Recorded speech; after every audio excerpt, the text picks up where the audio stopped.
Okay, we're back at it. Mishnah Berura Daf Hashavua, Siman Tzadi Zayin, Siv Dalet.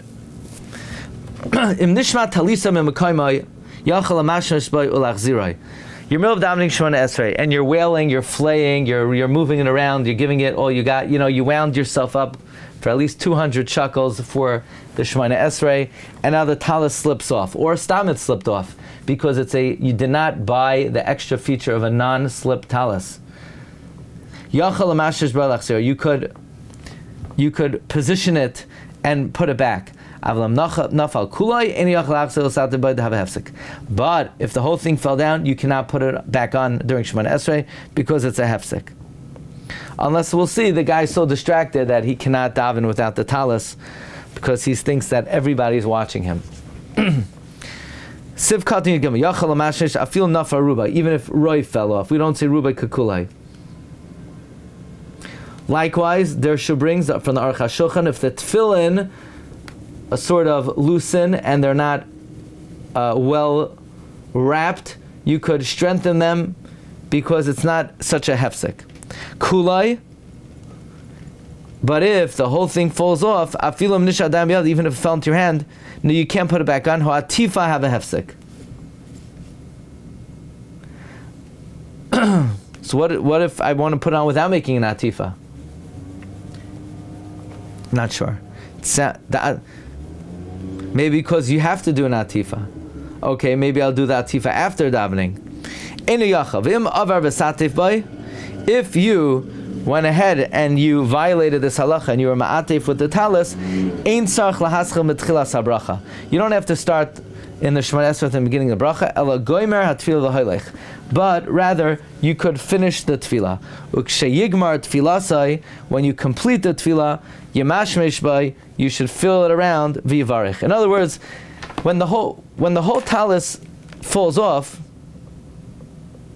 you need to make another bracha. So therefore, it requires an atifa. So if you violate and you did an atifa, you don't have to make another bracha. You finish the tefillah, and when the tefillah is over, you make another bracha. Ba'ayin le'el b'simen ches siv tesvav u'mishna Berura. L'maisa, didn't we say that if your talis falls off in middle of davening, then you do not have to make a bracha? Simen ches, siv katan tes vav. Who remembers?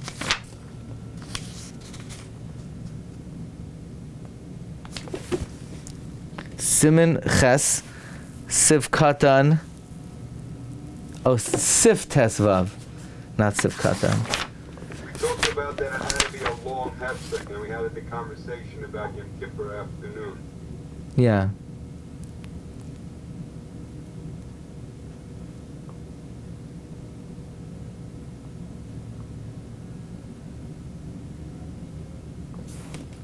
So Sif Tesov says like this: Im nafla talis shal miskam v'chaz v'sativ tzarich levarach v'ushenafla kula. Now, what is this going on?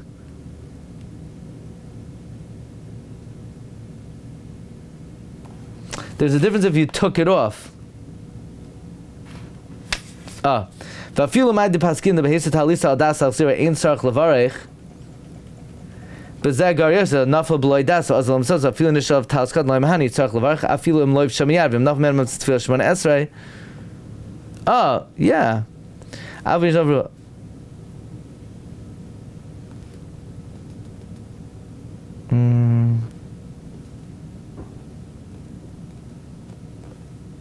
Yeah, you got to make a bracha. The talis falls off, you have to make a bracha.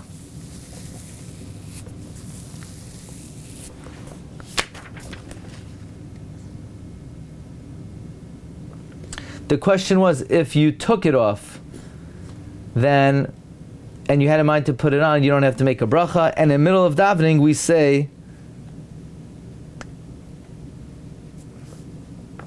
one second. In Sif Yudala, Simen Ches Sividan, Pasha Talisa Filoidai Talach Zatav Miyad, Tzarach Lachsa Kishiasav Isatev Bay. If you take off your talis in the middle of davening, then you have to make another bracha, even if you had a mind to put it on. And there's a Yesh Omer that argues.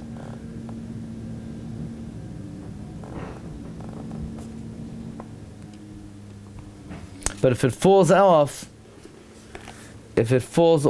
you do have to make a bracha. Okay. Weiter.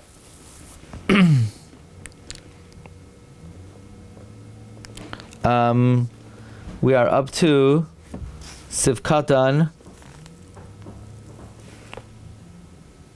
Okay, Zakoin Shamesim Bate Enaim Shekern Brill. Let's say an old man who wears glasses. I see a lot of old men on the shiur, including myself, right? An old man who wears glasses. Imheim Refuyin. By the way, people want to know, how come only in our generation there's a problem of Shmir Seinayim? Because back in the day you had to be like 117 to wear glasses. So if you're just a regular person and you didn't wear glasses, you couldn't see anything anyway. Fine. Imhim refuyim b'chatmai. If the glasses are weak, they're loose on your nose. Shekarv lipal ayidei kriyas v'shtachos, that they're likely to fall. Nachayin lahachmer sheyikshrei mitchila b'chud. It is correct to be machmer, to tie them well with the string. So the Mishnah Berura is inventing, those things you put on the back. Apparently, their bowings, they knew how to bow. In our day, we just, we give tribute to the old custom of bowing. But back in the day, they used to bow ad sheifakaku kol chulyo shabashidra. The glasses may fall, so you want to tie them well. Fine. To have a hefsik. Back in the day, they didn't have arms; they only on the nose. What? Back in the day, they didn't have ears? There were no arms. B'chlal, there were no arms. There were two circles on the nose. So he's saying you should tie them. Mm-hmm. Yeah, is that true? Okay. Dahava hefsik. It is a hefsik to put your talis back on. Unless it's disturbing to your kavana, yubashenu kisheisayim habracha, then you put it on when you finish a bracha. Sifhei. Hanoisei masay al kseifav. One who is carrying a burden, a package on his shoulder, begins man tefillah, the time that tefillah comes. Pachos me'arba kavin mavshil acharv u'mispala. If he's carrying less than 4 kav, he should swing it over his shoulder and daven. Arba kavin is 4 kav manichan al gabe karka mispala. Then he should put it on the ground. It says in Mishabra gabe karka the master shall bar kavin mehim alam avalin kavanasai. 4 kav is too heavy. Will be mavatal your kavana. How much is 4 kavim? Reb Chaim Noah says 5.5 kilograms. I don't know. We live in America. We don't know what kilograms are. Okay. So, 2.2 pounds. What? 2.2 pounds. All right. So Reb Nosson, who has bio citizenship, he knows 2.2 pounds. Very good. Okay. Siman Sadiches. Tzarch sheyeloi kavana b'tefillah.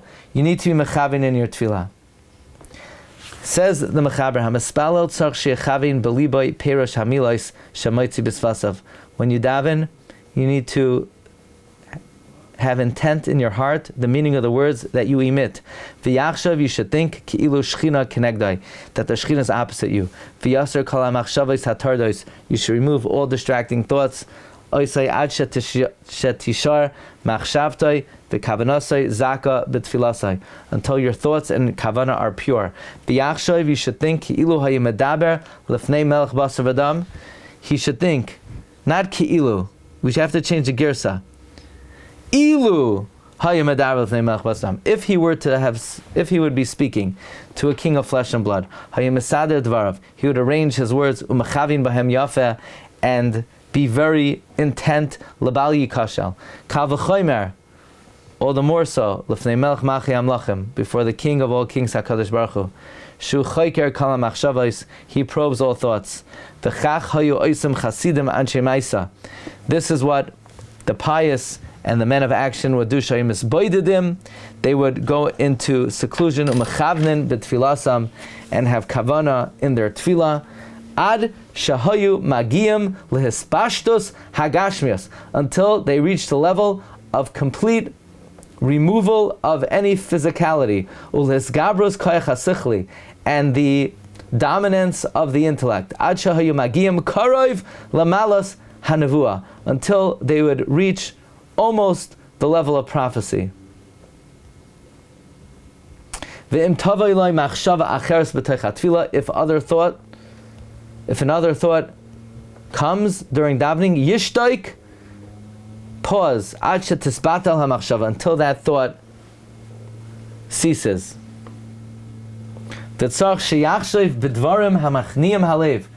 One needs to think about things that subdue the heart, and direct him la'aviv shebashamayim. You should not think about matters that are of light-headed nature. Okay, Rabbi, so we'll hold it over here. We'll see everybody tomorrow. We'll see the Mishnah Berurah on Siman Tzadichas. Have a great day, everyone. Bracha v'atzlacha. Parash is a flea. Ah. I didn't understand. From where? From the ground? Yeah. Asar Tvachim, it was like 2.5 feet. You know, people stand up for Shemone Esrei, they're above 2.5 feet. Oh. And then it talks about distance when you're stepping back, which is not height. So I didn't understand the whole.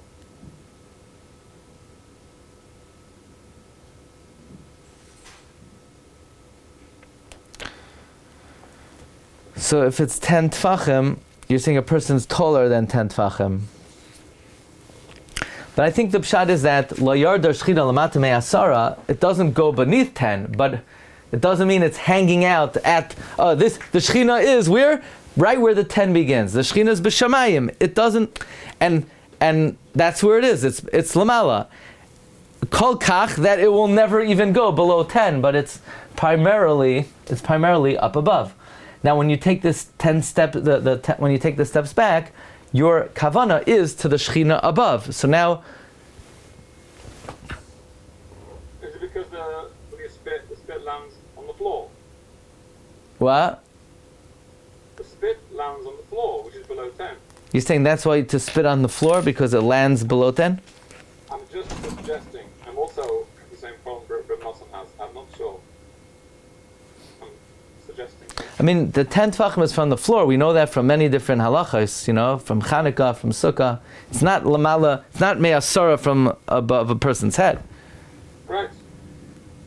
So when he spit on the floor, so it landed on the floor, so the shechina wasn't there, so it's not a problem. Actually, I mean, there's a Zohar that we once learned that's quoted by a Livyas Chen, that why does a bar mitzvah boy chayiv in mitzvahs at 13? Because at that point, his head is tall enough that the Shechina could come down on it. That was a long time ago, over 10 years ago. I have to look that one up. Okay, have a good day, everyone. Shkayach.